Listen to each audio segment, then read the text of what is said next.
Motor bikes की secondary market है जहां पर वो मोटर बाइक्स या तो बिकती हैं या मोटर बाइक्स को डिसमेंटल करके उनके स्पेयर पार्ट्स को बेचा जाता है।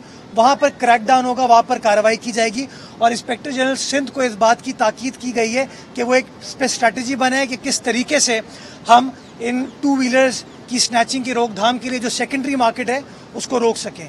इसके साथ साथ मोबाइल फ़ोन्स की जो सेकेंडरी मार्केट है उसके बारे में बात की गई और तजवीज़ ये आई कि एक ऐसी स्ट्रैटेजी बनाई जाए कि ये जो मोबाइल फ़ोन्स बिकते हैं मार्केट के अंदर, इसका भी कोई रजिस्ट्रेशन का प्रोसेस हो। इसके अंदर भी आईजी साहब को कहा है कि वो कमिश्नर साहब के साथ मिलके और जो सिविल एडमिनिस्ट्रेशन और जो स्टेक होल्डर्स हैं उनके साथ मिलके इसकी रोकथाम का एक मैकेनिज्म बनाए। सेफ सिटी के बारे में बात की गई। एपेक्स कमेटी को बताया गया कि अक्टूबर 2018 में पब्लिक प्राइवेट पार्टनरशिप बोर्ड ने फैसला किया कि जो पिछला सेफ सिटी प्रोजेक्ट था उसको हम कैंसिल करें और इस प्रोसेस को फ्रेश स्टार्ट किया जाए। तो तजवीज़ इस बात की आई कि कराची इतना बड़ा शहर है, पूरे शहर के लिए सेफ सिटी प्रोजेक्ट को स्टार्ट ना किया जाए।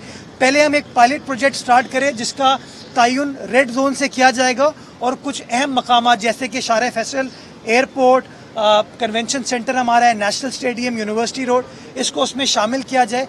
पहले हम ये पायलट प्रोजेक्ट रेड जोन का के साथ स्टार्ट करेंगे, सेफ सिटी का, इसको कंप्लीट करेंगे। एपेक्स कमेटी के अंदर कभी भी गवर्नर सिंध जो है वो शामिल नहीं, तो उनको स्पेशली इनवाइट किया जाता था। तो मैं समझता हूँ ये तासुर गलत है कि सिंध हुकूमत ने एपेक्स कमेटी के अंदर गवर्नर साहब को निकाल दिया, ये बिल्कुल तासुर गलत है।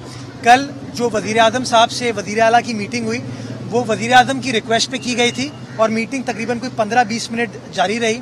उस मीटिंग के अंदर वज़ीर आज़म साहब ने जो ओवरऑल सिंध की लॉ एंड ऑर्डर सिचुएशन है उसके बारे में चीफ मिनिस्टर साहब से पूछा और इस बात का इत्मीनान का इजहार किया कि अल्हम्दुलिल्लाह जो सिचुएशन 2008 के अंदर जब पाकिस्तान पीपल्स पार्टी गवर्नमेंट आई थी, जो लॉ एंड ऑर्डर की सिचुएशन सूबाई सिंध में थी, आज वो सिचुएशन नहीं है। हम कॉन्वॉयज़ में नहीं घूमते हैं, लोग फ्रीली घूम सकते हैं। तो इस बात की उन्होंने तारीफ़ की।